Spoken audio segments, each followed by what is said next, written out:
Yeah, I can't even fold, I damn near cracked the code. Okay, came to tapping with my bros, cause RaulyKnows. Okay, I took my foot off of that gas, I'm stepping on they throats. I damn near clocked up in this yo for like 10 or 4. So what they talking about? I don't know, shit, nothing new. Running up these. Let's fade on the keys.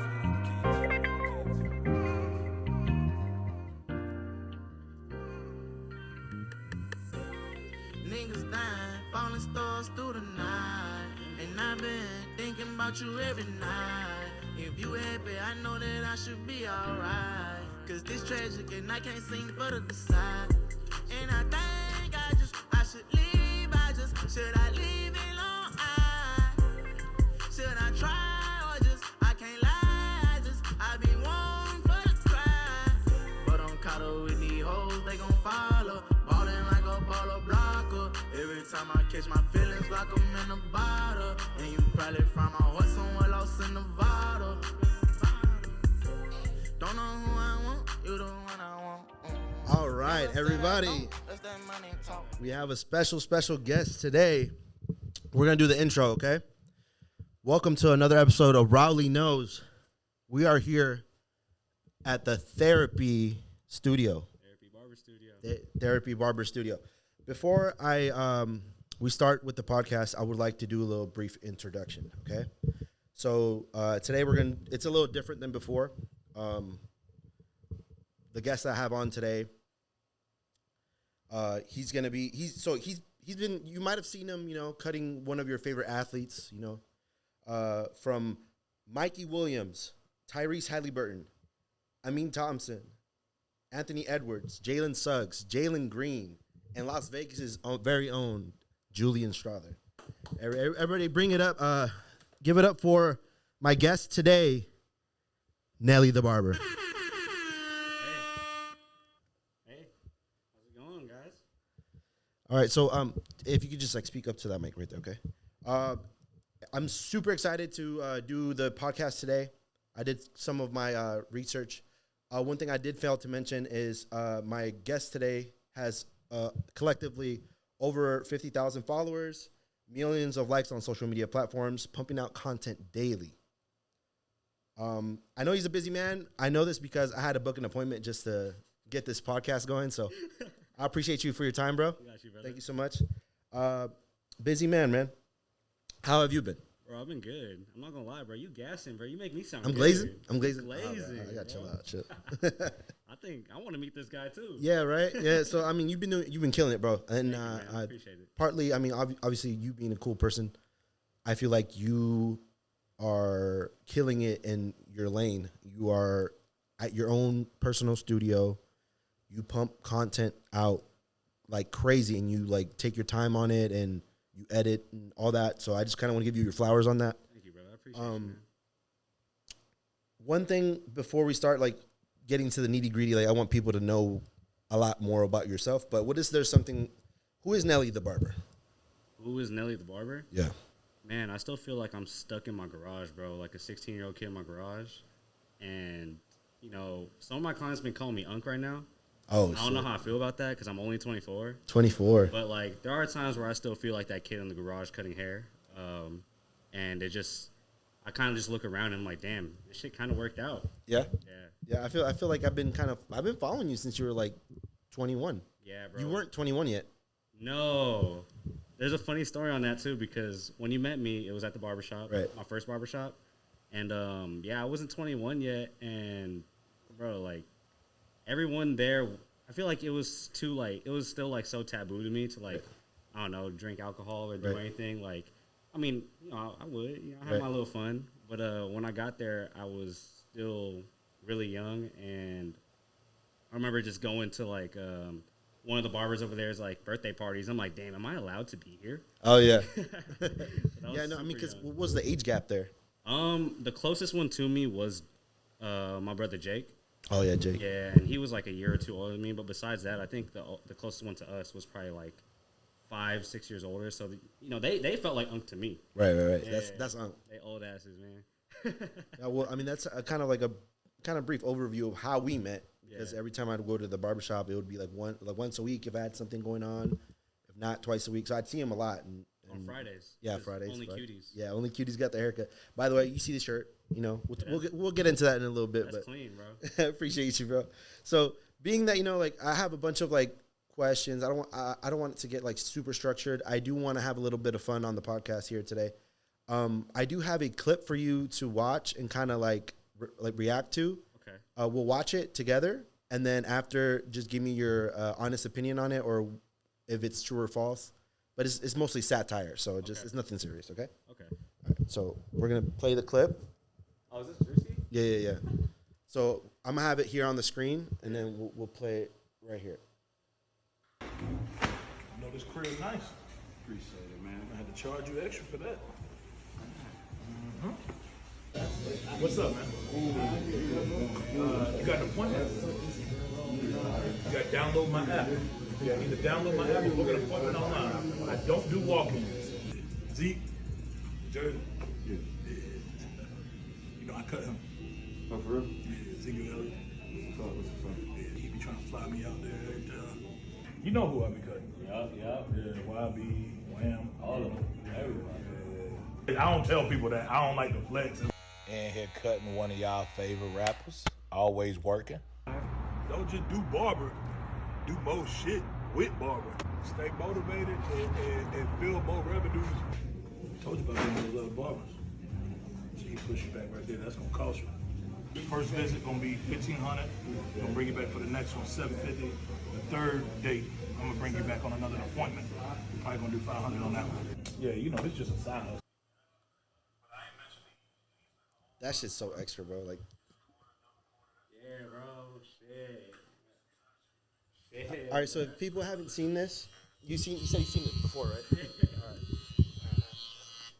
So what are your honest thoughts on that? What are your honest thoughts on that video? I don't know if I should laugh or try to beat your ass for trying to show me that, because it kind of hit me right here. Is that you? Nah. But I could definitely see, especially where social media is taking barbering, how that could seem a little true. But it's not me, bro. I'm still me. I'm still a 16-year-old kid in the garage just trying to get to it, dog. Yeah. No, I played it because I thought like Druski, he either has to do his homework really well or he just freestyles and does everything correctly, because I feel like a lot of barbers like exaggerately like kind of like talk like that a little bit. Oh, no, that's super well done research. Yeah. Bro. Like, I feel like I've seen that across a million other barbers' pages, like all over Instagram, bro. It's my whole algorithm. So I'm just like, damn, this barber, like that correctly correlates with the whole industry. Right. To be honest, it's so funny. All right, well, I just want to have a little fun on that. Thank you so much for like your honest opinion on it. I know it's a crazy video, so if you haven't seen it, like I'll post the link. But going into the podcast now, definitely want to ask you a few questions. Mm-hmm. So on this part of the podcast, I kind of want, like, if people don't know who you are, like there's people that obviously are going to be watching this that know who you are. Yeah. There's going to be people that don't know. So this is going to be for the people that don't know. What first got you into cutting hair? You started cutting young. You said 16. That's when I took it pretty seriously. When the first thought came up into my head, and like when I bought my first pair of clippers, I think I was like 14, going 15, something like that, bro. But it's a pretty generic reason, I feel like, bro. Like, you're a 14-year-old kid, you can't get a job, and like, you know, you just want to make some bread. I didn't really play too many sports. Like, I played recreationally, you know what I mean? I kicked it with my friends and all that, but everyone was playing sports, and I was just trying to get to like some bread or some shit, to be honest. And then I kind of it started off like that, just kind of my homies in my garage.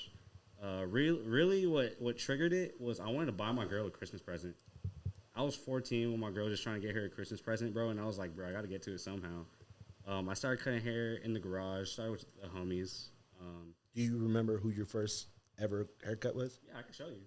Really? Yeah. All right, bro, show me, and then we'll put it on the screen if you can. Yeah, we'll see it. And while you're pulling that up, I do want to also ask, did you always like think about so you said that you were 16, 14. Yeah. You got your clippers. You have it? Oh, yeah. We'll post it. We'll post it up right here. Okay. If you can send it to me, it's even better because I'll put the audio on. Yeah, 100%. But while you're looking at it, okay, so you're 14, 15, cutting hair out of the garage. Yeah. I was getting my hair cut by my best friend's older brother. In the garage. In the garage, in his garage. And, you know, when I was just trying to get to some cheese, you know, that was the first thing that came up to me. I was like, oh, he's doing it. Like, let me get a pair of clippers and try it too. I bet. And then you have the clip. All right, so. Bro, Did you think that it would turn like into a career or? Let's see it. All right, we'll put it right here on the screen. All right. That's your first haircut? Yes. All right, so it's going to be right here. That's not bad, bro. At least his hair looks good. It's like a Peaky Blinders haircut, no fade. That's the worst part because the only thing I did to his hair was try to fade it. Oh, you tried it? Oh, okay. I tried. Did you watch it on YouTube or something? Or? Yeah, bro. You heard the 360 G's just all in the background, bro. The YouTube tutorials, bro. Oh, can you explain that? So 360 Jeezy, he's this one, like, he's a super big, like, he was like a pioneer of barbering in the YouTube days. Yeah. There wasn't too many tutorials out, but like 360 Jeezy and like Chris Basio, those were like the two pioneers of like, even just to where it is now, just social media and like barbering videos, content. But those were like the two only barbers doing tutorials on YouTube. So if you ask any OG barber, bro, they're gonna know that jingle because that was like the intro to his video. Oh, okay. Yeah. So you were watching that while you were cutting his hair? Basically. I mean, bro. honestly, it's not that bad of a haircut. It's probably because he has nice hair. Oh yeah, 100%, bro. Did you? Did you always think that it'd be turning into like a career or? Nah, bro. I'm Asian, bro. I thought I was gonna be a pharmacist or a nurse or something after high school, bro. My parents like absolutely wanted me to go that route for sure. Right. But I mean, this worked out, and you know they weren't gonna say nothing about that. I mean, it works out. It works out, right? Yeah, bro. Success is success. Not that I'm there yet, but you know, it was definitely going in that direction. Yeah, I mean, I would say you're heading in the right direction. You're building, and I feel like every time I see you, you're always like leveling up. So yeah. In this case, you have your own studio, whereas before you were in a barbershop. I get antsy, bro. I can't be in one place for too long. I crave growth. Like not in a bad way, but you know, I just when I outgrow something, I get pretty sensitive to it. Okay. So this was definitely just it was definitely a good change. So I appreciate you answering those questions. We're gonna go on to this new segment that I call "What is your first?" Here from RaulyKnows. So we're gonna do this segment, right? Sorry if you can sound repetitive, but we're doing the new segment called "What is your first?" here at RaulyKnows. You could tell a lot about a person, yeah. But what is their first in and out order? What did you get? My first in and out order? Yeah. I'm probably gonna get flamed, bro. It was for sure a grilled cheese. Grilled cheese? Yes. Damn. I was a kid. I'm from California, bro, and then that's a staple, man. Grilled cheese is crazy. I didn't expect you to say that. Okay, so what about now? What is your order when you go to In-N-Out? Oh. This is where it gets real specific. Oh, yeah, well, that's what we know. That's what we need to know. Yeah. So we gonna go double. Double. Extra toasted buns. Extra toasted bun. Whole grilled onions. Whole grill, yeah. You Not gotta the have diced ones. Yeah, I fuck with the whole grill. Yeah, whole grilled onions. Chopped chilies. Chopped chilies. And pink lemonade. I fuck with that, bro. Yeah? I fuck with that. I used to work at In-N-Out, so I kind of know the ins and outs. Really? Yeah, definitely. So like mine is similar. Okay. I just don't do the extra toasted bun. Yeah. But I'll do a double animal style, whole grill onion, add ketchup and mustard in addition to the spread, and chopped chilies. So it's like it's pretty cool. All right, cool. Well, thank you so much for answering that. In addition to like finding out a lot about a person by their In-N-Out order, you can tell a lot about a person by their first job. So what was your first job, and how different was it working for somebody versus working for yourself? So my first actual job. First real job. My first and only job. Okay, first and only job. Yeah. Okay. Well, this is a job too. I mean, yeah. But I mean, my first and that's true. Working for somebody else. Yeah. It was Wetzel's Pretzels at the South Outlets. What's those pretzels? All right, Yeah, bro. I could definitely see. I kind of get how it works now. You know what I mean? Yeah. Like just how a business runs. You know, and I feel like, back at that time, like it was just like, man, fuck these guys. Everybody like telling me to do shit. I'm just here to, just make a pretzel and check people out at the register. But And I was always so focused on trying to get promoted to like the next level because I was always craving some type of growth. And I felt like I was the best pretzel maker over there, bro. But I was like, bro, make me a manager. And, you know, they never would. But I feel like it's because I never was, like, super present in, like, being there for the customers. There's still a review out right now that says, like, yo, this kid needs a hug. All right. Well, speaking of that, we have it right here. We have the review right here. So we know we kind of did a little research today, and we knew that your first job was Wetzel's Pretzels. Is it? Can I read it? Yeah, go ahead. Can I put it right here? It's so All funny, right, bro. okay. So my boy Nelly here worked at Wetzel's Pretzels as his first job, right? And I'm gonna have it right here in the screen. It's a 4-star review, pretty good. Okay. 7 years ago. Yep. Okay, it's from a girl named Maria C. So shout out to Maria C. Thank you for the content. It goes like this. I like to come here on my cheat days. The pretzels are great. The last time I stopped by, the kid that was working there seemed to be having a bad day, or so I thought. I came by again today, and it's the same kid, same thing, monotone voice, not very loud, never smiles, no emotion. Nelson needs a hug or something. On the plus side, he's sanitary, okay? Feel me? Sanitary, so I don't mind the emotionless moment we share as I order my pretzels. Bro, that is crazy. Maria, you had time that day. She had hella time. Hey, but Yeah, she put 4 stars, though. 4 stars, good looking. Good looking. I appreciate it, yeah. I wasn't that clean, but Bro, you know. what's going on, bro? Like, monotone voice, not very loud. Did you need a hug? That's the question I'm asking. I mean, bro, that's still me. That's still you, huh? You're just like kind of like soft-spoken dude, huh? Bro. Like, I mean, I'm on a podcast and I'm shaking right now. Well, man, like it's awesome. It's awesome to see that. I didn't have to bring it up. You brought it up yourself. So Yeah. Nah, yeah, bro. That shit's crazy. that's funny, man. All right, so next stop on our podcast question here. New segment, by the way. I'm doing, I'm trying to do a little bit of everything here. Okay, go ahead. So new segment here. Okay, at RaulyKnows Podcast. Okay, we're gonna call this one Brain Riddles. Okay. Okay, I'm gonna show you a picture, and I mean, there's no like prize or anything, but you'll see what I'm doing in a bit. But Okay. I will show you a picture, and you have a brief moment to look at it and kind of depict what it means. Okay. And then we'll do a few of them, and then we'll see how you do. Yeah. All right, first picture. We're gonna have it here on the screen. What do you think it means?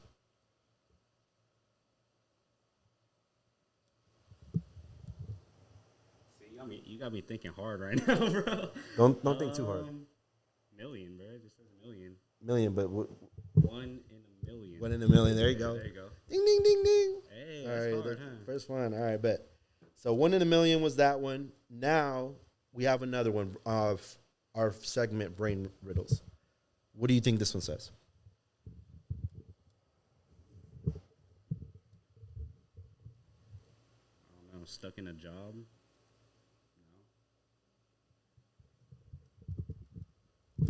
Yeah, one more guess. I feel slow, man. You got me looking at this hard. A job, huh? An inside job. An inside job. I like that. All right, this next one, this one's probably the worst one I thought of. Okay. But I mean, it'll make sense. I mean, it makes sense to me. But all right, next one.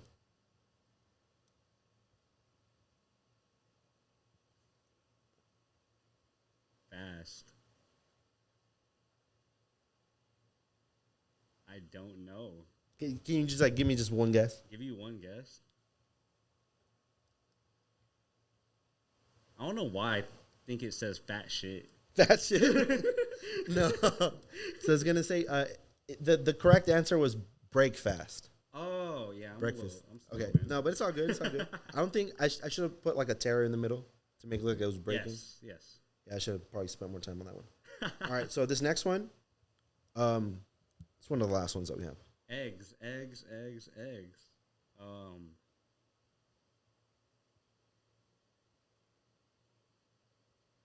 Bro, This one was. I now that I'm looking at it, I'm like, I probably didn't do a good job. can I have a hint? The last word is eggs. There's a word in front of it. typically how people eat eggs.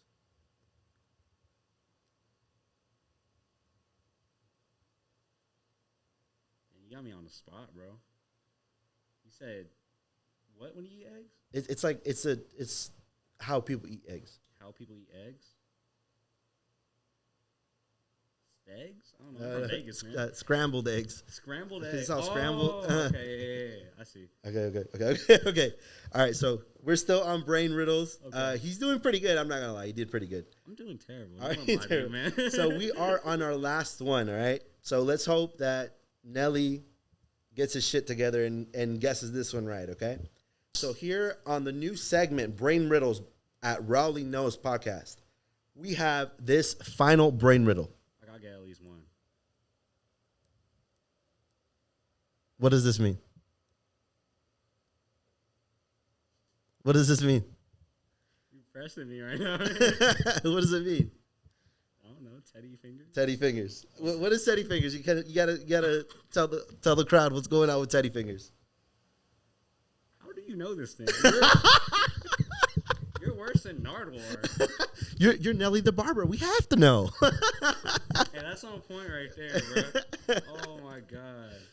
So, I'm the youngest in my generation, bro. So, like, you know, I'm easily influenced by like whatever's around me. My sister, she was going through a rave phase, right? I was probably like 10. How old is your, how much older is your sister? She's 9 years older than me. Okay. Yeah, So I was she's like 9 or 10. she's like in her 30s. Yeah, she's yeah. Okay. But she was going through a rave phase. You know, I like what she likes. You know what I mean? Whatever she was doing, she was older than me, so it's cool. So, bro, she was raving. So obviously, you know, they do the little shit with the lights and shit. The gloves. I thought that shit was hella cool, bro. That shit is still embedded into my DNA. You thought you was gonna get a free show right there. I'm not doing none of that. Dude, you know what's funny? I have something for you, and we're gonna need you to perform. Now, imagine I did that. I should have done that. I should have done that. That would have been crazy. Scary. That would have been crazy. But I just love how all the other ones you were struggling with, but as soon as you see a glove with teddy bear fingers, you already knew what it was. Hot. How the fuck does he know that? Bro, I got hot. So this was your first stint on YouTube, right? Don't tell me you found a video. Bro, we have it. No way. Bro, you have it. No, you don't have it. I couldn't find it. Okay, I was like, I can't even find that video. Bro, I can't find it. I tried my best to like look up everything. I probably spent 30 minutes looking at like different accounts, and that was kind of crazy. But I was kind of hoping I found it, but Teddy Fingers is not. If you guys find it, please send it to me. Please send it to me. I'll give you a free haircut. You know, whatever you want. Free Hansafuko. Like, you will win something if you find me that video. Okay, so like that being okay, Teddy Fingers. So you were doing like the light show with why Teddy Fingers? I don't know. I don't know. Yeah, it just came up to me, I guess. Yeah, like. So. I don't know. How long would that? How long was that? How long was it? No, but how long did you like last like doing content for that? I made like 2 videos. 2 videos? Yeah, like 2 videos. I don't think it really went anywhere. I feel like I was just like it was for sure within like a school year. Okay. And then like I was over it. Like I think I was in like 4th or 5th grade. Teddy Fingers. Yeah. Yeah, I don't know, bro. You're Nelly the Barber. We have to know. So being that was like your basically first stint with content creation, because that's technically content creation, right? Yeah, 100%. It falls with our next kind of like concepts of questions that I have for you. Yeah. So which are like social media and growth. Okay. So what made you want to start posting like the fingers like on YouTube? You could have just like at the time. I mean, it's a different time then when you were posting it. What kind of like inspired you to put it on YouTube? I don't know, bro. I mean, that's where I was consuming the content. Okay. So I feel like, you know, when it came to creating it, that's the first place you're gonna go, right? What'd you film it with? Okay, I think there was like 3 videos. One of them was my sister's homegirl, her laptop. I think she just left it there, and they were like, you know, they were older than me, so they were going out, and they weren't supposed to be going out. So like, in order for me not to snitch on my parents, Did leave the yeah, laptop? they'd be like, hey, fuck with the laptop. You know what I mean? And I was like, cool. I'm finna make some content. But yeah, like I think it was just, yeah, bro. You're taking me for a loop right now. You got me thinking. Did you expect me to ask you this? No. Yes, let's go. That's crazy. I forgot about that. Teddy fingers. It was that okay? So all the other ones were kind of bad, like the brain riddles. The last one was kind of like. Want me to be honest? What happened? They were terrible. Oh, they were terrible. Okay. Terrible. But what about the last one? Oh, that was, you got me. It didn't matter if the first ones were good or not. Because you threw me for a loop. Because I'm bringing you to. I was gonna bring you to that. Bro, did you see the contrast? Yeah, like, you were like struggling on each one, and then you showed me that. I knew, bro. I knew but exactly where it was. Bet. Oh my god. Okay, so you're consuming content as a kid on YouTube. That's what kind of made you post it on YouTube. Yeah. What made you want to start posting haircuts on TikTok, Reels? Because it's very important for your profession because you need the more exposure so people could come book you. Yeah. Well, what made you want to do that? Because like people don't. I feel like a lot of people that cut hair really well don't have the hustle, or not even the hustle. It's probably not even the right way to say, but they don't seize the day and kind of. They just cut hair. They go hair, yeah. Because content creation, like it could book you your next client. I think. Yeah, 100%. So what made you want to post it? You're talking about just from the bottom of this all, like how it started? Yeah, however you want. We can go deep, bro. Whatever you want to say. Man, so I mean, I've been on Instagram since I was like in middle school or something, you know. And I've went through all the phases, you know, the little like make your feed look hella cool, you know, as a kid. You thought that was a shit. I always say like that shit's like currency, and now I'm kind of really seeing what it is currency, especially with what you just said about how it's marketing, it's business. But you know, like in my younger days, I was always just keen to social media. I was posting, keeping up with my friends on there. I started cutting hair when I was like 14, and you know, the first thing I naturally gravitated towards is after I started cutting like my friends and then friends' friends, and you know, seeing how far the word of mouth went, I was like, okay, how do I make this expand? First thing was just make an Instagram for it. And that's Nellythebarber, the page I have today. I made it when I was like 20, or like in like 2015 and 2016. And obviously I wasn't making content like I do right now. But I was just posting pictures of my haircuts, bro. And that was pretty much it, bro. It was really simple. It was just a picture of like maybe the front angle of the haircut. And then it was like a carousel, and then a picture of the side angle. Or your captions. The captions, I was about to get into that. The captions were literally just like, literally just the most simple description of haircut. Mid fade with a comb over. Yeah, literally just that. And any hashtags? Hashtag Las Vegas Barber.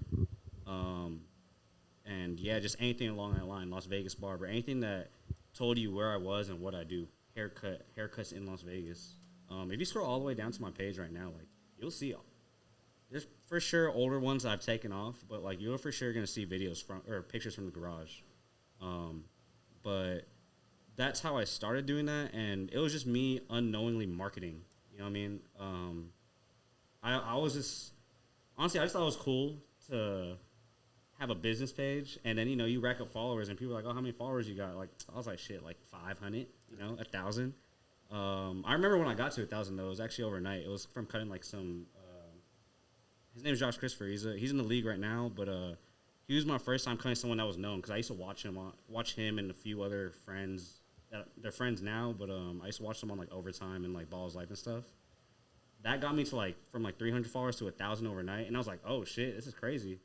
Kept posting, and then I got my barber's license after high school, after I disappointed my parents and you know went for that instead of college.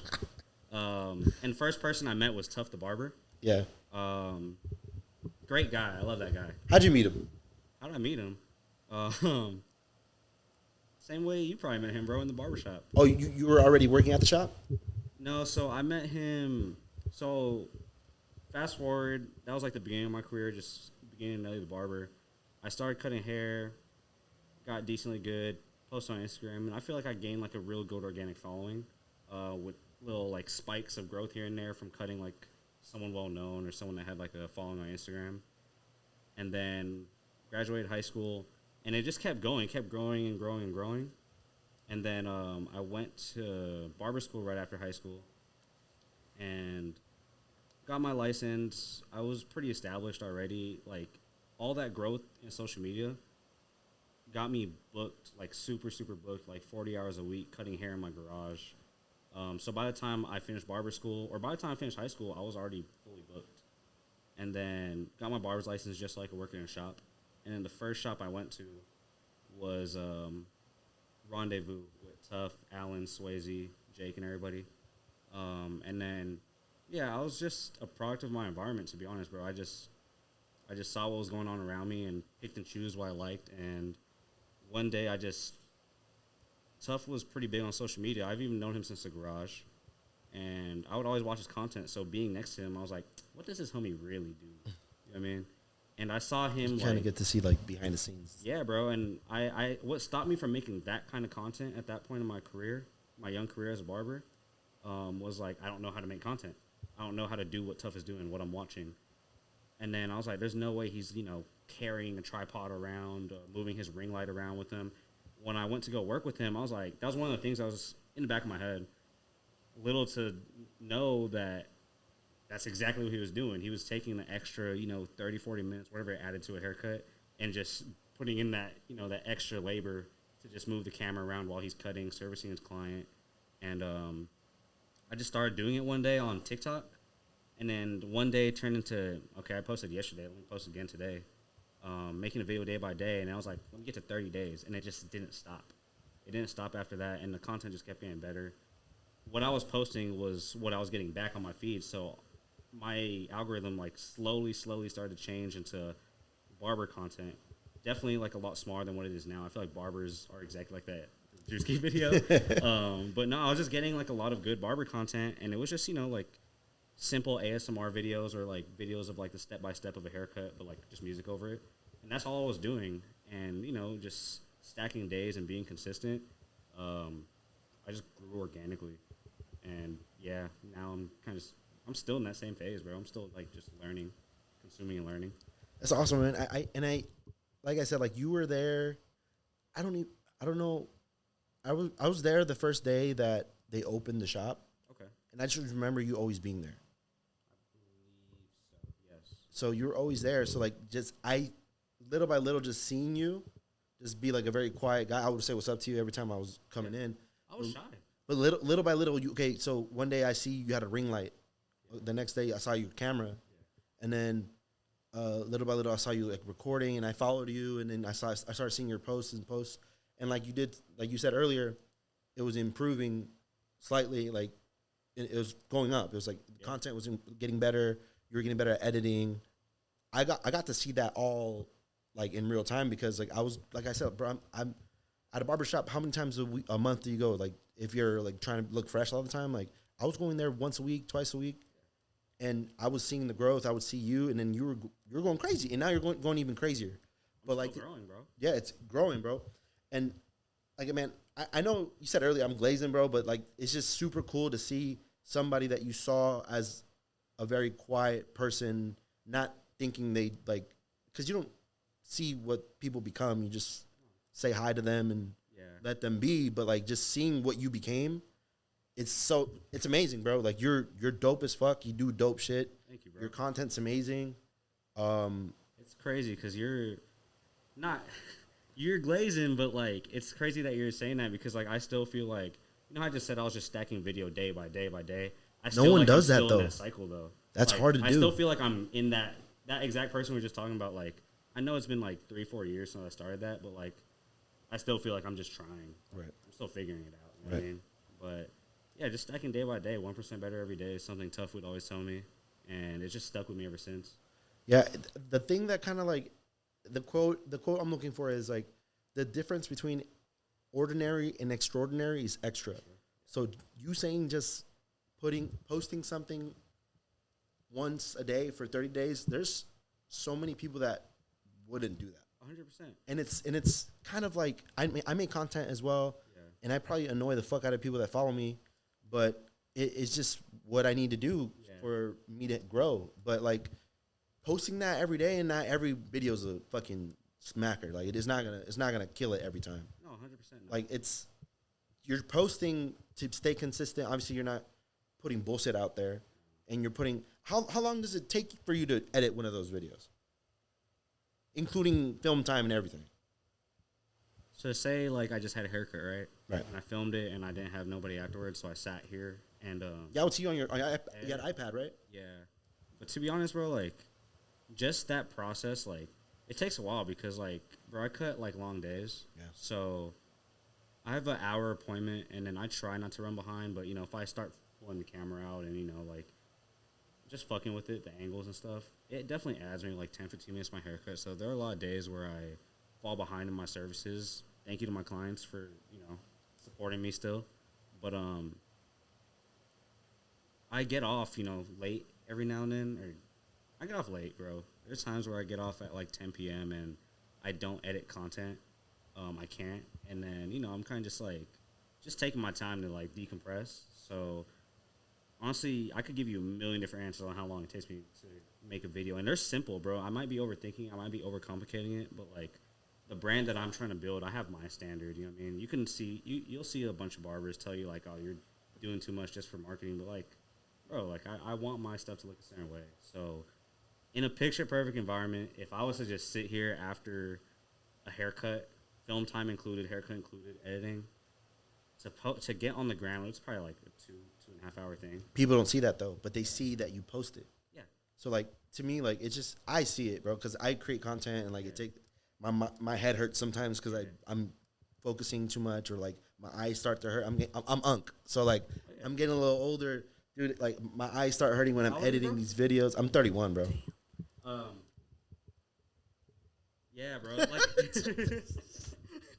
I don't blame you too. Like we're filming this right now, and you said you were gonna go home and edit this, like, or at least put something out right now. Yeah. Put something together, and even then, I'm just like, whew, Yeah. that's a lot. Well, I didn't work at all today, so Okay, that's fair. my mind is rested. Nice. Yeah. So I mean, but Want to edit some of my videos while you're at it? bro, send them. No, I'm not good at editing, bro. By the way, I use AI. If anybody's like looking to like start a podcast, my editing isn't that good either. But like, I do really well. My bread and butter, how you said like your style is a certain way. Mine is my bread and butter. I want to get big off of reels. My favorite thing to do is consume podcasts in video form. Yeah. So that's why I record it instead of just audio. So for me, like seeing a clip on reels, sometimes I'll watch a podcast over time just because I see every clip. I'd rather watch a clip or a video or a long clip, you know what I mean? Instead of just sitting there watching the whole podcast. I'm just like that.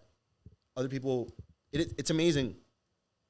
And I really thank all my followers and I guess fans of my podcast, because there's people that genuinely will send me a video or a picture of them at work and they're listening to my podcast on Spotify. Really? And they're like, bro, you got me through my shift. That shit was hilarious. And I'm just like, bro, like what? Mm-hmm. Like I'm just I didn't expect anything in return. And that's probably the best thing to do. Like when you don't expect anything, like everything's gonna be a surprise to you. But like it's amazing how people like could kind of give you like words of encouragement saying that you're doing the right thing. It's crazy that you're like building a community and you don't even know it. Right? You don't. Yeah. And it's crazy because a lot of the times people that you don't even know support you the most. Oh, 100%, bro. And like, I'm not a big social media guy, funny enough. Right. But like, I started to just post. It got to a point where like I was posting so much, like from that story and on, I started just posting so much, it just felt robotic. And I was growing up, like, I grew out of social media. It was whatever to me. But it got to a point where like I was posting and not really engaging back with people or like using social media how it should be used. It's social media. Keep up with friends, and just stay in touch. But like, I had built such like a big following, and I just wanted like a rest from social media because all I was thinking about all day was cutting the hair, filming the video, editing for social media, and I'll just put it out there and be like, I don't want to see that. I mean, but like, I'm starting to realize like what really induces the growth in social media is the community aspect of it. So when I started, I definitely have a very good boundary or relationship with social media. I feel like it's easy nowadays for someone to get caught up and addicted to their phone. So with the relationship I do have with it now, I'm not just posting because I felt like that was so one-sided. You know, relationships got to work both ways. I was posting, but also I started, consuming like, just friends, clients, other barbers, like content, whether it was just a friend posting, a barber marketing just like I was, and, just showing support. And then that's where I would see like the growth in my page, like come back, you know what I mean? Because I feel like there was times where I was like, damn, I'm like shadow banned or something. But it was really just me not just posting and not using social media like social media. You feel me? So I feel like people overcomplicate it with all like, like the little cheat codes for the algorithm, which definitely work. But at the same time, like the whole point is to build community. And honestly, I just took a trip to Toronto and like it just made me feel even more like the community. Why are you smiling, bro? That was my next question. Oh God. It was a fun trip too. It was super fun. Can we get back to that? Okay, because I have we're definitely talk about the trip to Toronto. I kind of wanted to kind of like. Bro, you have a glass of wine in front of my face right now. We just chilling in my studio. I made this studio for this reason. Like, I'm yours, bro. You fine wine and dining me right now, bro. Get the DoorDash in. I'm saying. So look, listen. Being that I remember I told you I did a little bit of research. You keep scaring me with that question, So, bro. I mean, I'm doing pretty good so far. Oh, 100%. I love it. Teddy Fingers is probably the best one so far. I love that. All right, I'm going to call you Teddy Fingers. All right, this next clip. Well, first of all, we have a couple special guests on the pod today. They're not here physically. Oh, okay. But I got a couple questions that some people might have sent in, and I just kind of want you to look at it. Okay. And we'll look at it together. Yeah. And then you'll answer their question if you want to. If I want to. If you want to, because Give me a choice? some of these are kind of crazy. Okay, so Some of these are crazy. some of these are crazy. All right, God. so first guest that we have on the pod. Everybody, give it up for our boy Diego. Oh, shit. Diego.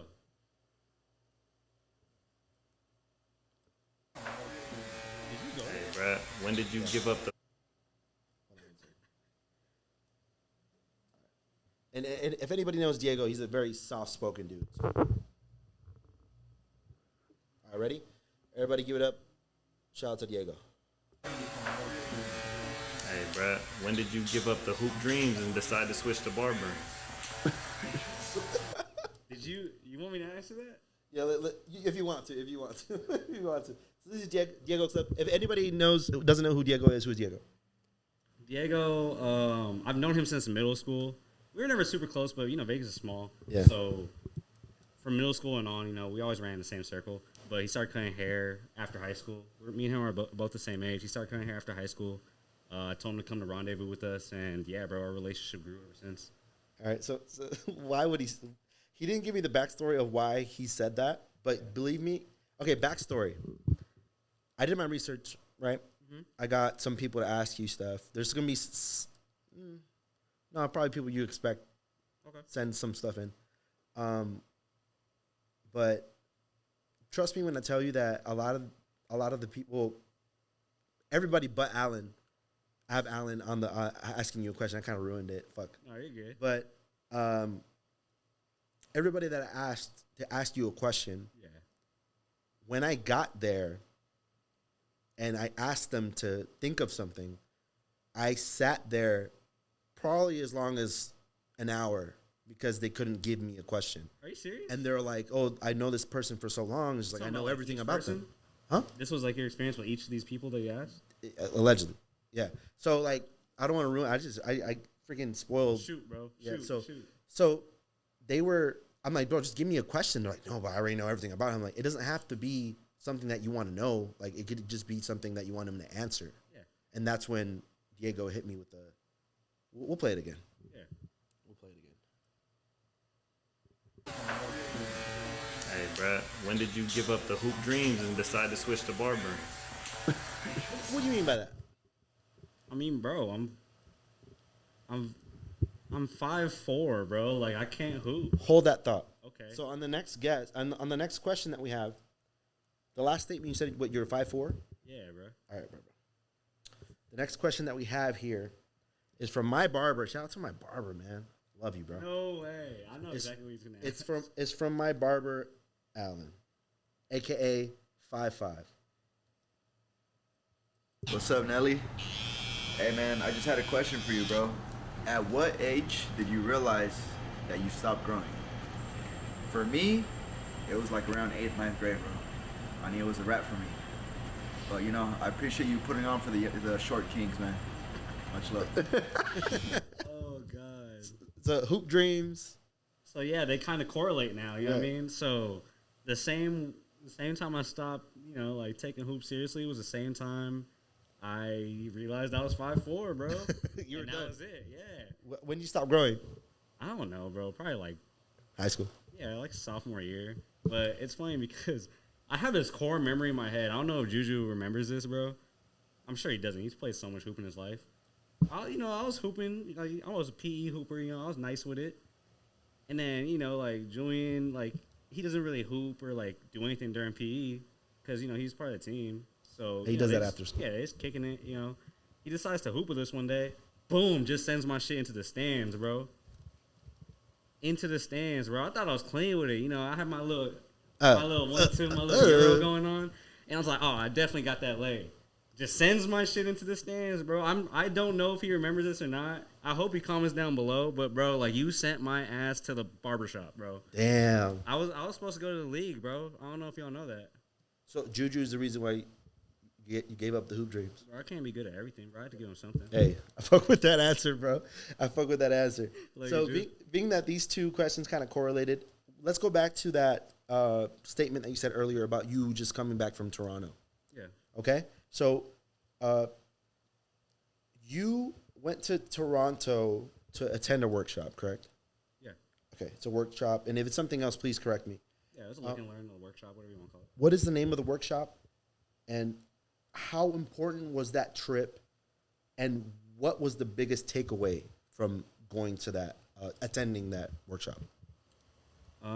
So I attended a workshop in Look and Learn from Soda, Toronto.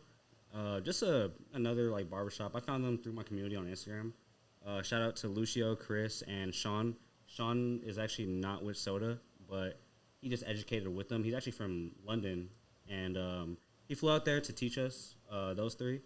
And shout out to Soda in general, Jordan, Juan, Arvin. Who am I forgetting? See, now I started naming. I gotta name everybody. What's it called? Andre. But yeah, shout out to you guys for extending the shop to me. I flew in all the way from Vegas to get taught by you guys, but it was super. I feel like it was super important at my stage of my career. I've been cutting hair for like 10 years now. Professionally, it's been 5 or 6. I feel like at a point, just like with the content, it gets robotic. Especially when you're growing so fast. So going on that trip, I learned a lot of just modern techniques, which was like, that's a surface level answer I could give you. Modern techniques to the popular haircuts right now. Everything's super textured, messy, longer, more mid-length hairstyles right now. So definitely learned how to handle those and attack those haircuts. But where it really grounded me, and this is like, I guess, a deeper answer, I've been cutting hair for so long, so it always has, it's always gone to the point where, how do I word this, bro? Like, I'm always craving growth, you know? It's because, like, once I get comfortable, I just feel like I start declining, I guess. And maybe that's just me being critical of my own business and craft. But they really took me to a level that grounded me back into the art of it. And, you know, growing so much, and I feel like there's a lot of pressure on me, too, because I grew my business to, like, I guess, charging a little bit more than most barbers do. So these newer hairstyles, I was just like, holy shit, bro, like, I can't fall behind. Like, I don't want to fail as a business, fail as a barber, as an artist. How do I do these? I search for countless tutorials, YouTube, TikTok, whatever, you know what I mean? And, you know, like, whenever you're watching those, even those, like, ASMR videos or those, like, quick clips of you cutting, or people cutting hair, you're still learning, bro. Like, even you, I'm pretty sure you could watch enough of those and feel like I kind of get the gist of it. And that's what I was doing, you know? Like, like spoiler alert, sorry for my clients, but half the time us barbers like we're kind of guessing until the cut looks good, and that's what I like learned from that trip because what they were teaching a lot of was like, these specific techniques and systems, but once they like taught us those systems in that class, they kind of just like burst in my bubble and they're like, all right, now that you know that, we're gonna throw that out the window, and I was like, huh. Yeah, so I was like, what do you mean? Oh, you're like, teddy fingers. That's kidding. My bad. No, so I was like, okay, like how are we what perspective and which angle are we taking with this now? And it's like, oh yeah, like if this looks long, like, and if it's not suiting the haircut, like just cut it, do something about it. You're a barber, the rest of these technical skills, like do what you deem fits. And I'm like, oh, okay, like, and maybe it's because my clientele is full of these fades, which are somewhat systematic.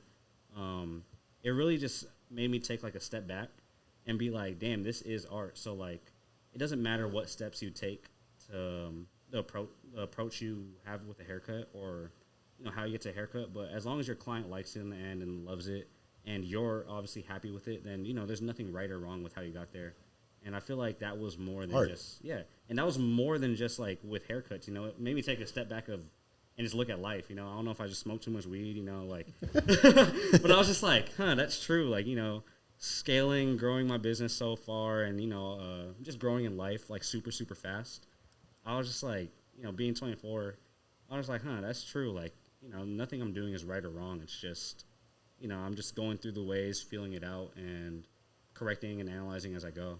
So, But that was perfect answer, I think. Yeah. Appreciate that, bro. Yeah, bro. That was a really good answer because, like, I was going to ask you a bunch of things. You answered everything. Yeah.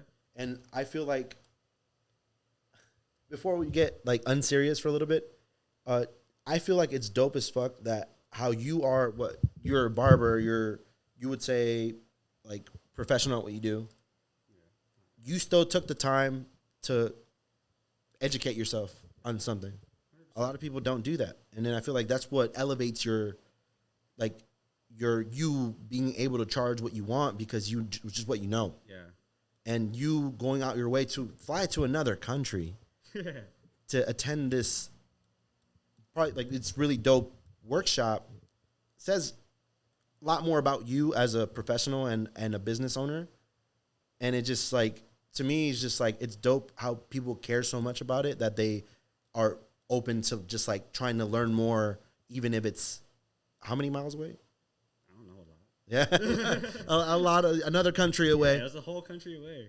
I got stuck out there. I know. I saw it. Like how can you explain what happened there? Like when you got stuck there, because you were supposed to come and you ended up staying how many days too? Just an extra day. Extra day. It didn't really bother me too much, but at the same time, I was just like, damn, I thought I was gonna go home. Yeah.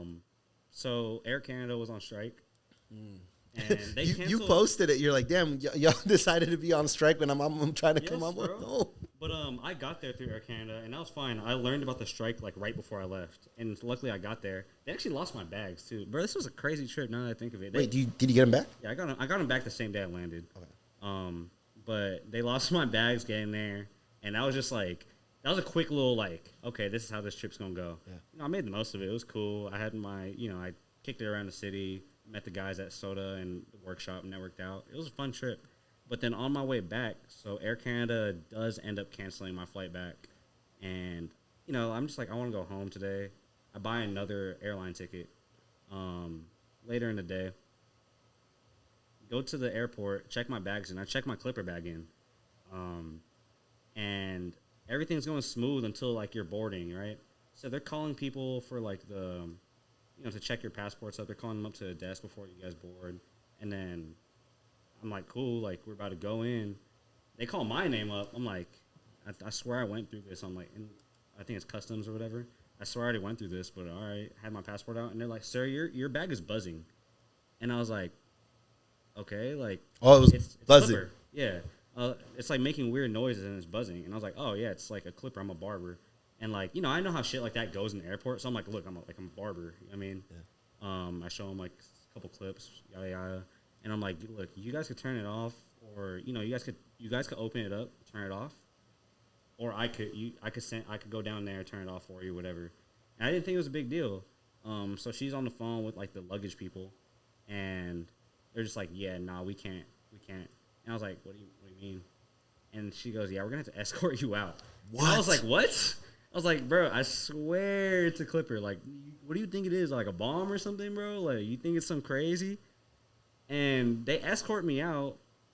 And this is what bothers me, man. So, you mind if I... Please do. This is what bothers me, man. So, they don't check the bag.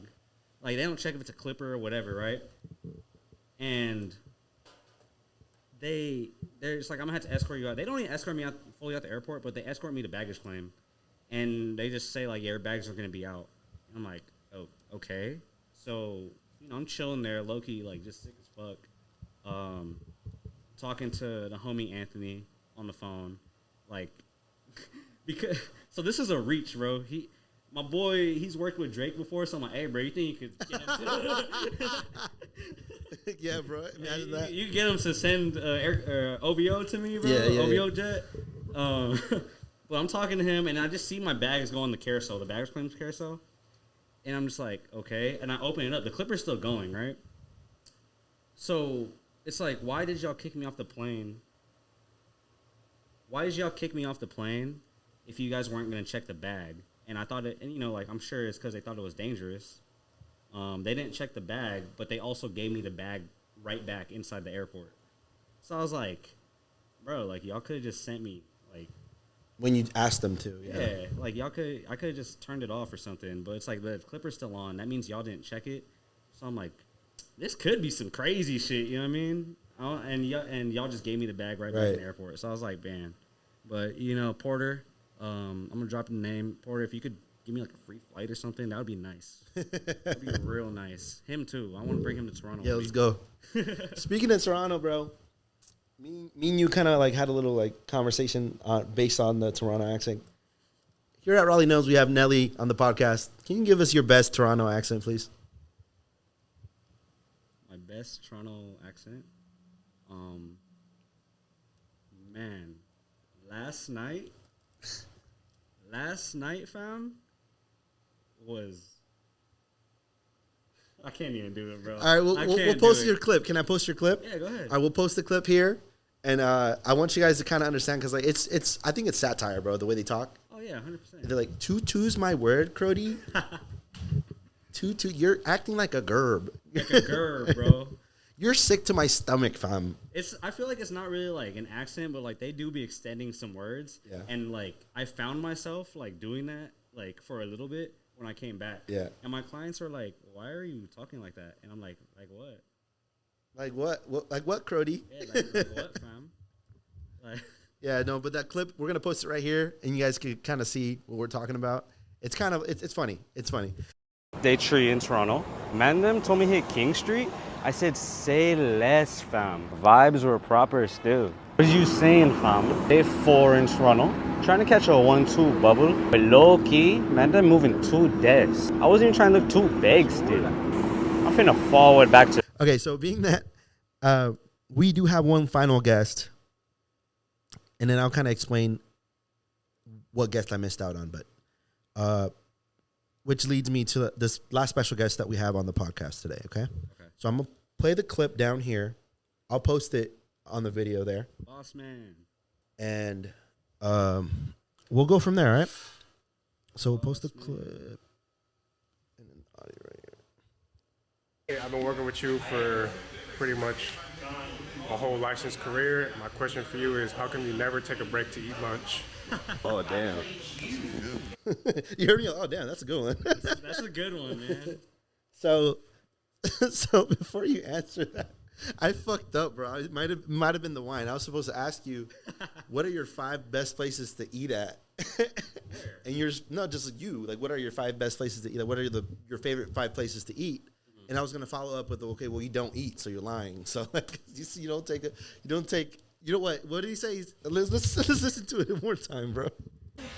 What up, Nelly? I've been working with you for pretty much a whole licensed career. My question for you is, how come you never take a break to eat lunch? Oh, damn. That's pretty good. You heard me? Wait, you said, oh, damn? I said, oh. That was in the video? Yeah. I thought that was right here. That was in the video, bro. I didn't want to edit that because that was pretty funny. But, dude, it's funny because, like, when I was at the shop getting my haircut, you next guest, next client, like, and that's what you were known for. You're just always. That's what I was known for.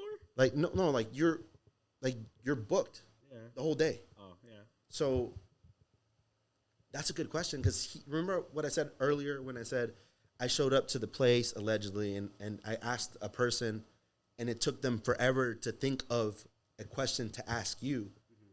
It was Jay and Diego. It took them, I was there for probably like, exaggerating an hour, but like 40, 30 minutes. Yeah. And they couldn't think of a question. They couldn't. That's a good question. As soon as that was a really good question. As soon as I asked Alan, he's like, all right, just turn the camera on. And he's like, so when did you start? So like, this is, to me, this question, like, I don't know the answer to. So you kind of have to elaborate a little bit. I mean. Why? Long time? I don't know why, man. Like, I just have this thought in my head, like, I'll find like 15, 20 minutes to eat lunch. I never do. I tell myself every day, I bring lunch here every day. It'll just end up sitting in the fridge for a couple of days.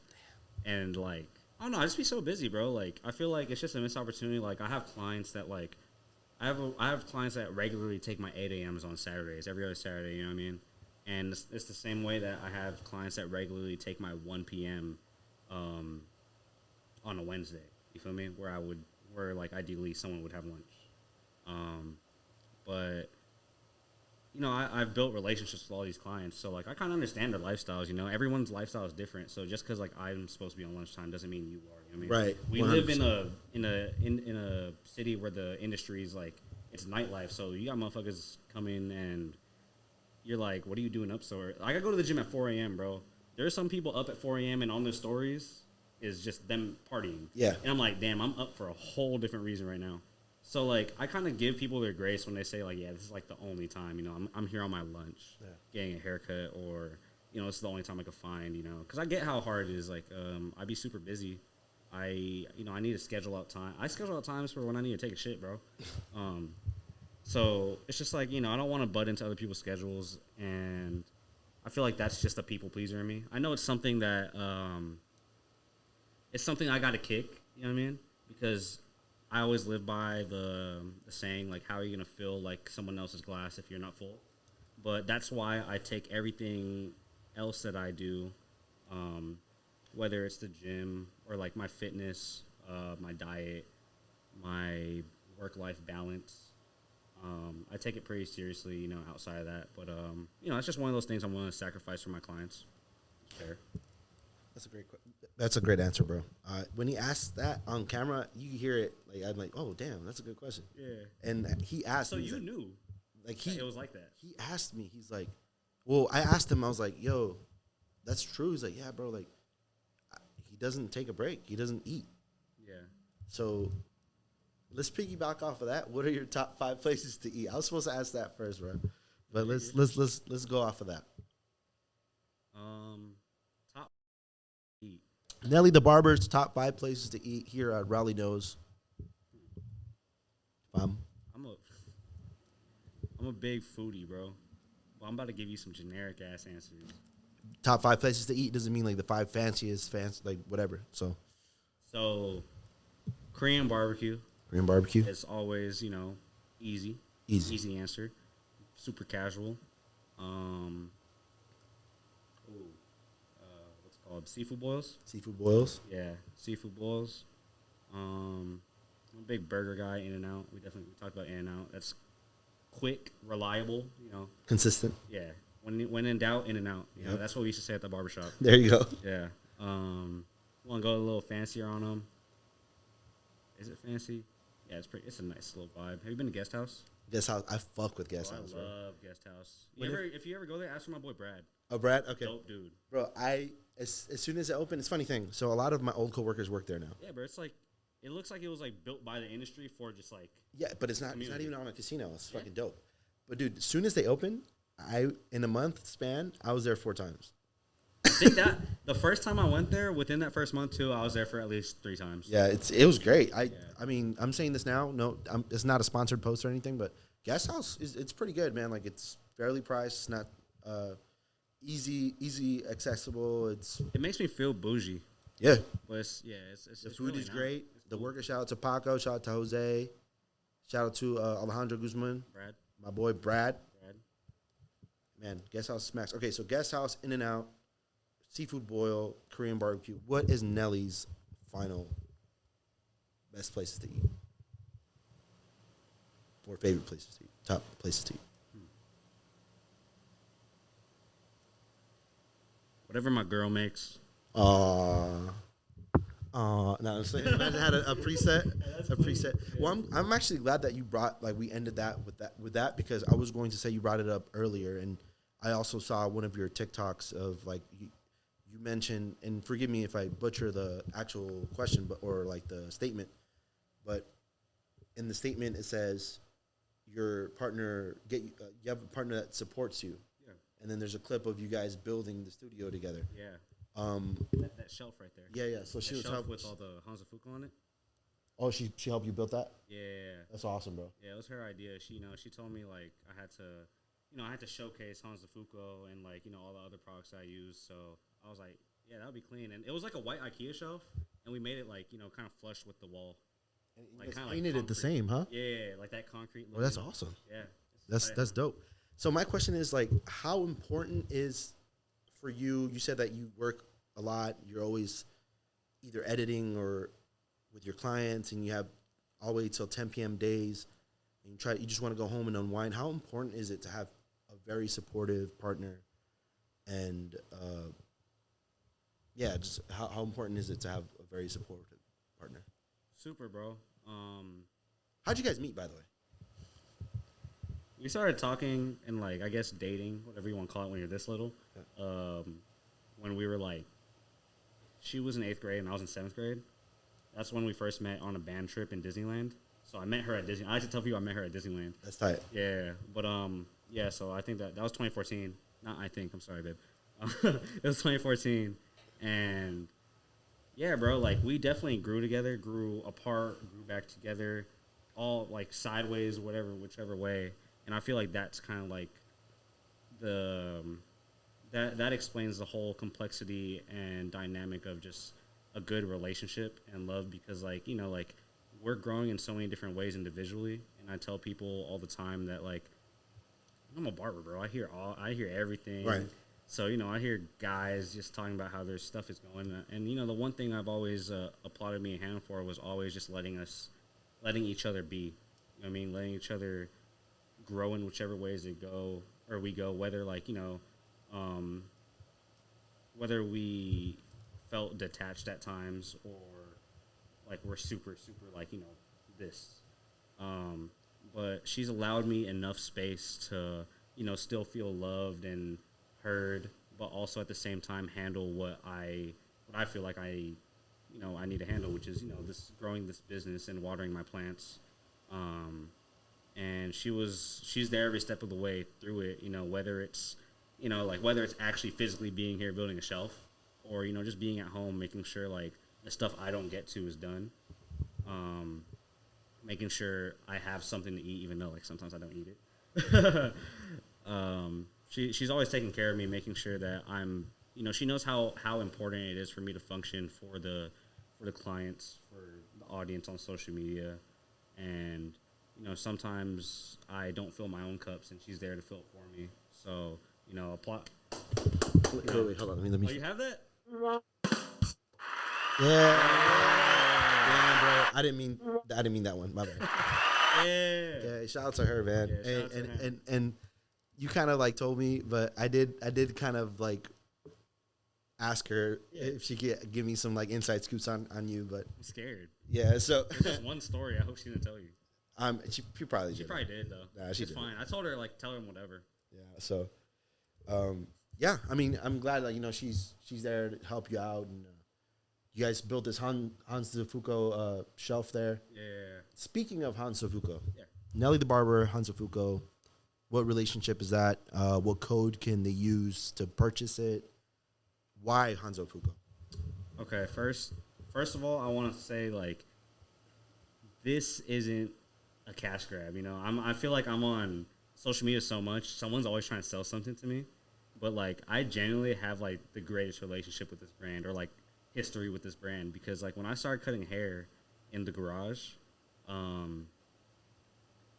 you know, like I needed some product to style my clients with, and I was a broke 14-year-old kid, so I started cutting hair. My sister's friend / roommate at the time worked for Hans DeFuco, and you know, like I was a big, you know, YouTube brain rot kid. I loved YouTube. I loved YouTube vlogs. I loved whatever, and whatever I was like interested in that moment, I was watching, you know. And then at that time, I was watching a lot of hair tutorials, and because I just started cutting hair, I was watching hair tutorials, styling videos, styling my own hair, and I saw Hans DeFuco, and like, you know, I was too broke to buy that, but where am I going with this? Oh, my sister's roommate, she worked for them and was like, oh yeah, I could send you like a whole care package of their stuff. Sent me a whole care package of like Hans DeFuco, like literally every single one of their products. And then I just started using them ever since. And I'm not gonna lie, like I was so stingy with like the amount of product I was using because like I didn't want to ask for more. So she literally gave me one of every little pomade, one of those jars. And I was like just using a little sliver on each client just so I could have it on my shelf and be like, yeah, like I got all that right here. I just thought it was cool.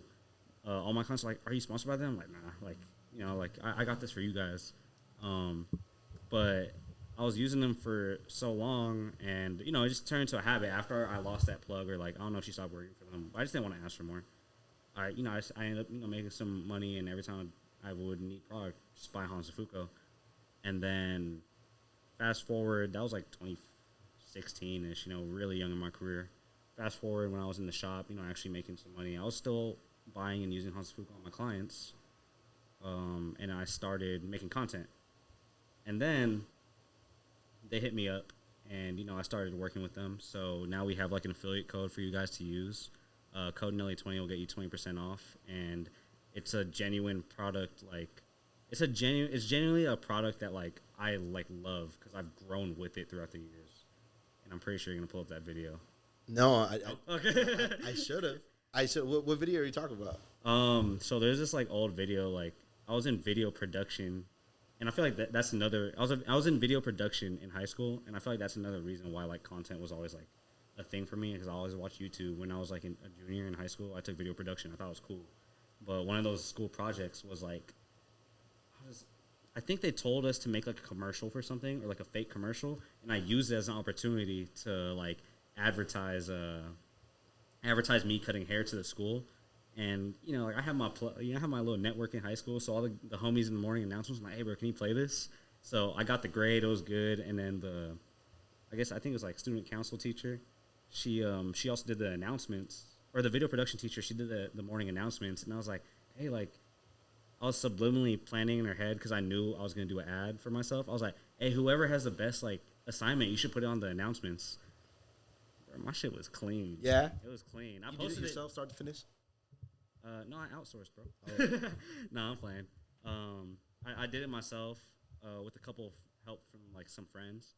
And then, yeah, like, she was like, damn, this is, like, super well done. I'm like, yeah, because I'm trying to get on the announcements, bro. And I posted it not too long ago on my Instagram, but it showcased, like, Hans DeFuco and, like, everything. So it's like, damn, bro, I was using Hans DeFuco since then. All right, I was just kidding. I do have it, so we're gonna play it right now. I don't have it. We'll cut this part out. Send it to me and I'll put it. Yeah. Yeah. So hey, welcome back. You guys saw the clips. Cool. You ended up being on the morning announcements. Yeah, I ended up being on the morning announcements. I had them run that shit for a week. For a week? Yeah, bro. Did anybody come up to you asking for right it? there. Like anybody come up to you asking for Hans DeFuco? Or? I mean, it wasn't mainly focused on Hans DeFuco. It was like a lot of just me, like, oh, I cut hair. So after that, a lot of the homies at the school like knew I was a barber. That's amazing, bro. What were you charging at first? $15. $15. That's pretty high for high school. Really? I mean, you remember, you got to grow. You got to remember that you grew up in a different time than me. That's true. Oh my God, bro. So like when I first started getting a haircut, I kid you not, bro. This is gonna sound so crazy. My friend that was cutting my hair charged me $8. $8? $8. I think that's charged like. I'm not gonna lie. I think when I first probably that haircut I showed you, they asked me how much, and I just said I don't know, $8. I think it was that exact number too. $8, yeah. But then that lasted like a month, and I was like, $15. 15, yeah. I had to get my girl a gift, bro. Remember? That's why I started. Yeah, bro. So like it's funny because like Alan, I was getting my haircut when he was in barber school by Alan. I was getting my haircut at his apartment when he used to live in an apartment with his mom, and he was cutting my hair. And then like I would kind of abide by. I believe that what people are worth, I pay. So if his price is a certain price, I respect it. I believe in him so much. He's my barber, bro. Like when you have a relationship with your barber, like, bro, like they make you look good, they make you feel good. Like that's my boy, So like whatever price increase it was, I never asked them to keep mine the same. I would just kind of evolve with the price range. Yeah, you're a real one. And then I would tip. I still tip to this day. Like if a certain amount, his price range is this much, I tip 20 on top of that. So I always took care of him because he always takes care of me. He does stuff for me too as well. Like if it's my birthday and I come in for my birthday cut, he'll be like, we're good. Huh? What's he doing on your birthday? He gives me a free cut. You have to put that wine down, brother. So yeah, man. It's super dope to have a good like relationship with your barber. I've been there with Alan for a minute. For quite a while though, I will say that I kind of cheated on him with haircuts, but this is for a good reason. My sister just ended up finishing Cosmo. But she needed a model to help her learn how to do men's hairstyles. So for the longest time, maybe like 2-3 months, I stopped going to Alan, and my sister was cutting my hair. And I'm not gonna lie. Damn, bro. So she was cutting my hair. She was fucking my shit up. But like over time, she got really good, and now she's so good that her husband he refused to let her cut his hair. Now he gets free haircuts, and he kind of thanks me for it because I was the model. Yeah. She was always like giving me fades, and she does pretty good fades. But I mean, at the end of the day, my barber's Alan, so I just got only Cutie's got a haircut. You know what I'm saying? So let's move on with the questions here. Clients and stories. I do have a question regarding on what your most memorable what was your most memorable client? Bro, I've cut so much hair. I don't know. Like, I feel like it depends on what kind of story do you want from me. Well, whichever one you want to talk about. Man.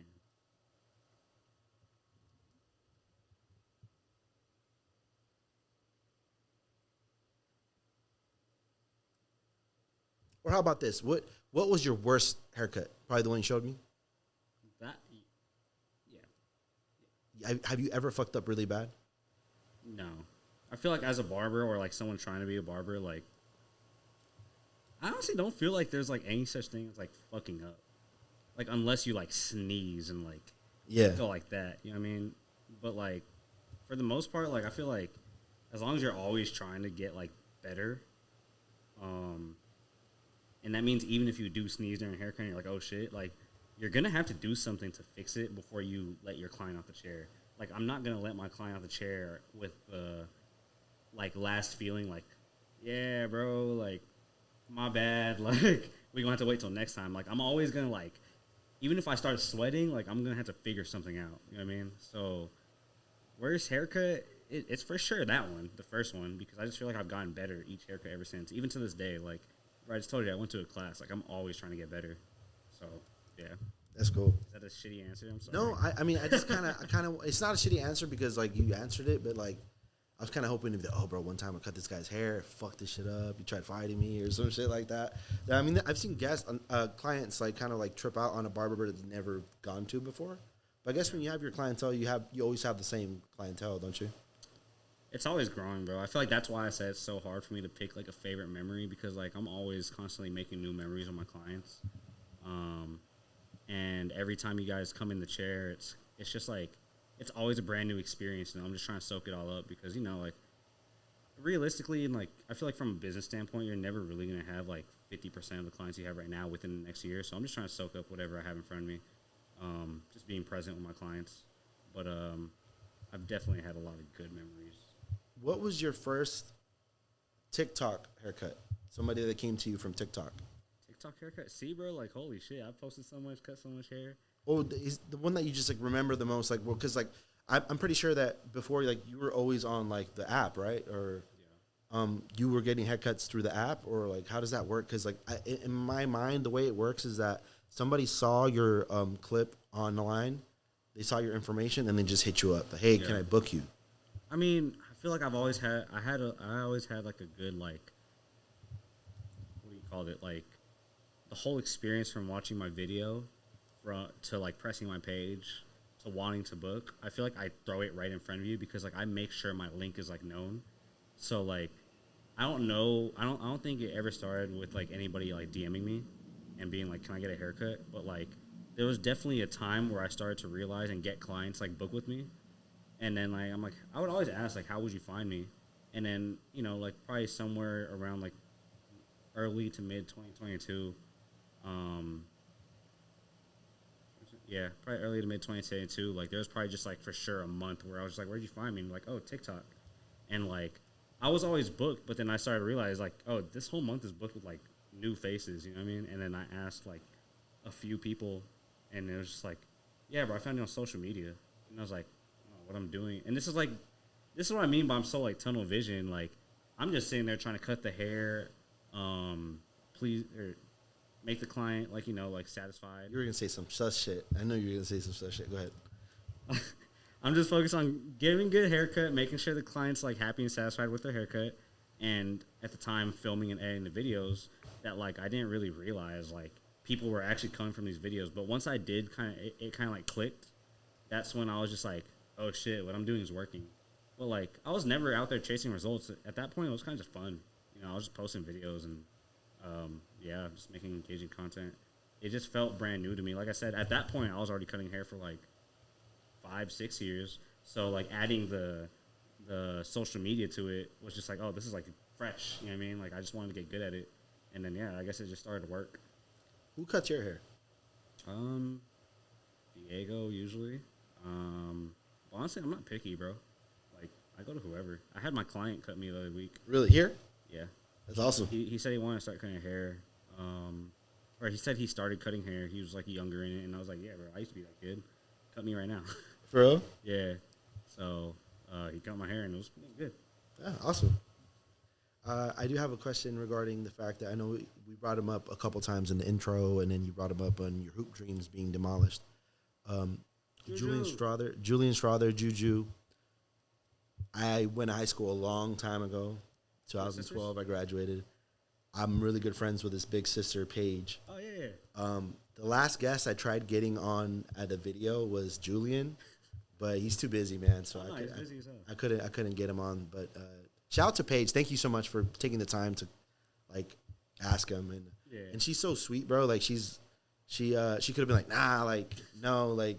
Bro, their whole family, I love them. People always like ask things for him, like try to use him for like clout and shit.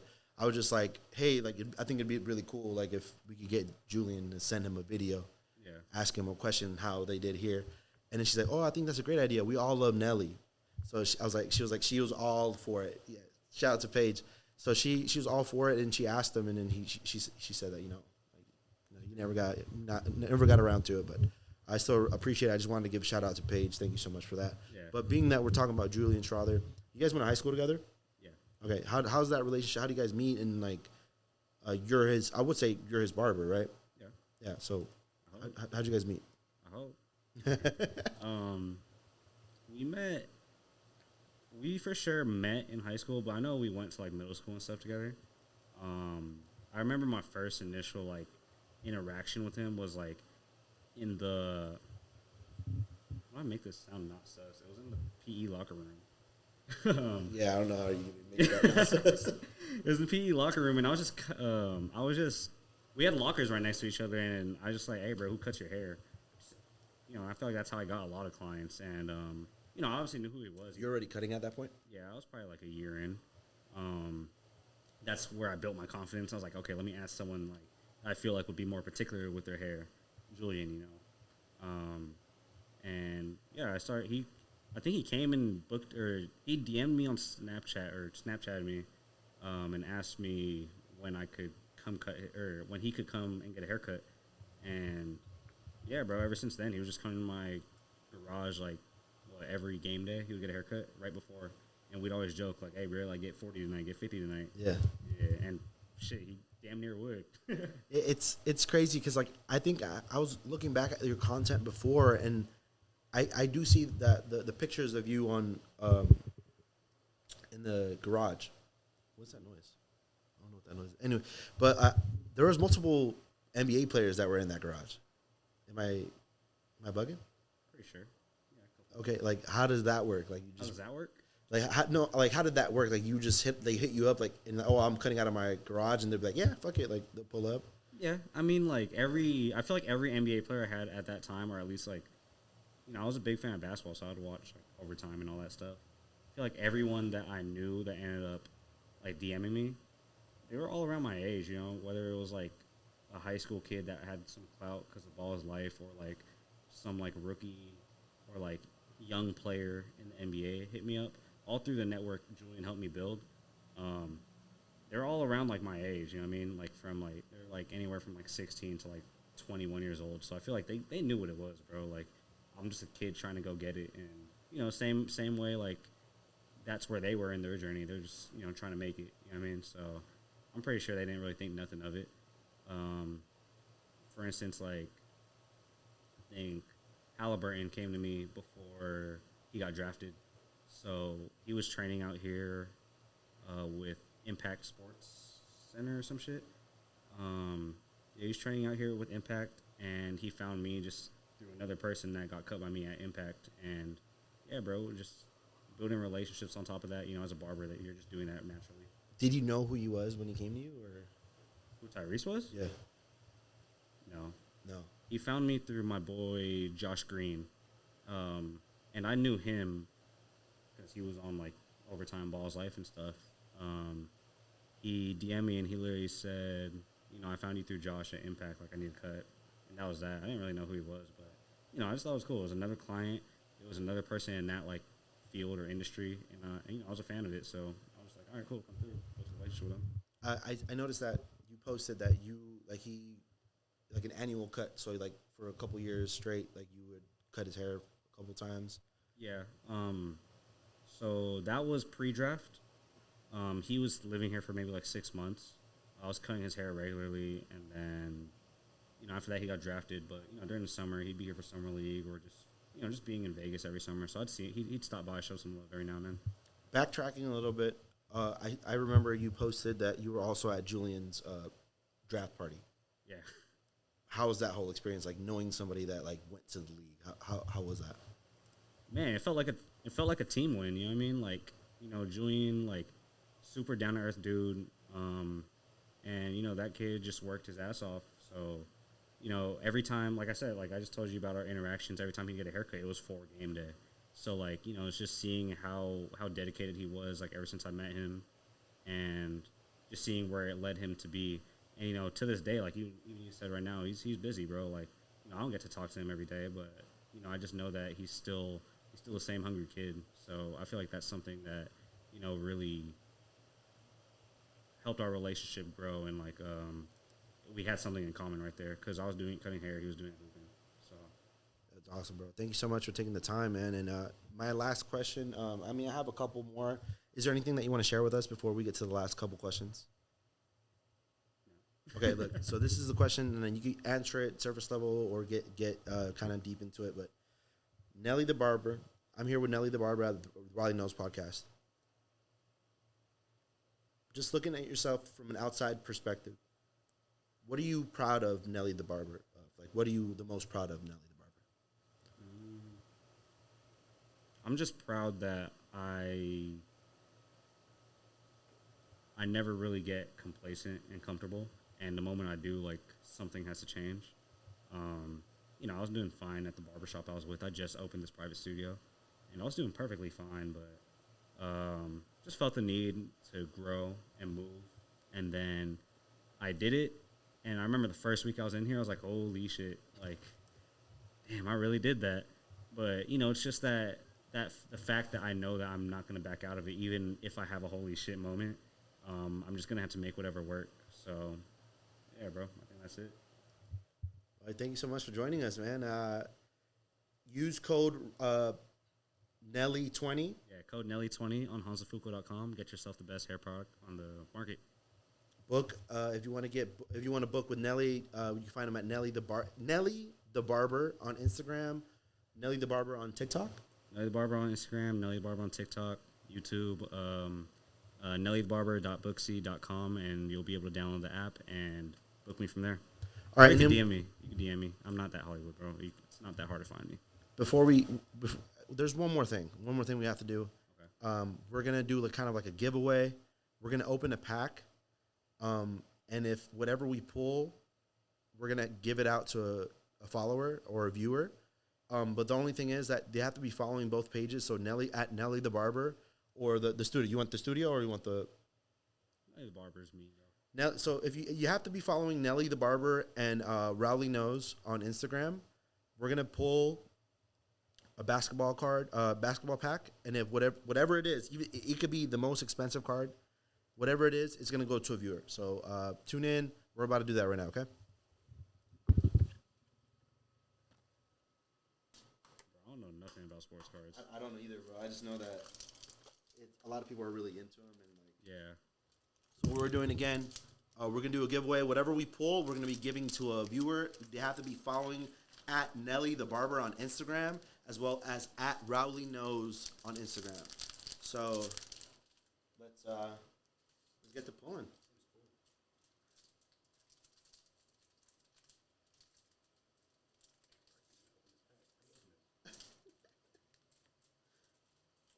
Hey, yo. This is embarrassing.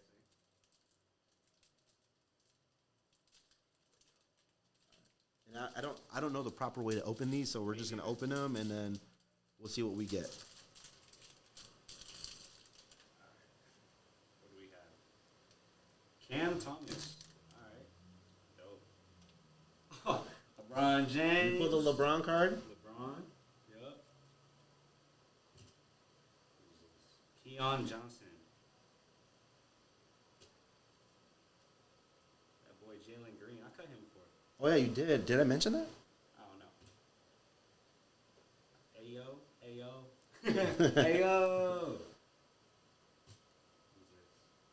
Trey Man. Why did they give this one like hella crazy? If you guys want that, hit us up. And then Jonathan Kuminga. Kuminga. Let's go. What you got, bro? All right, let's go. Let's see. So we got Bron and Luca. If you guys want these cards, they'll come to you. We'll send it to you. Well, I'll send it to you, sorry. You just have to be following Nelly the Barber and RaulyKnows on Instagram, and then we'll send this to you. And we'll just keep going with the segment. Thank you so much, Nelly, for joining me here at the RaulyKnows Podcast. It was a great conversation. Thank you so much for taking the time of your day, busy day. You have an appointment right after this, so thank you so much, man. I appreciate you, bro.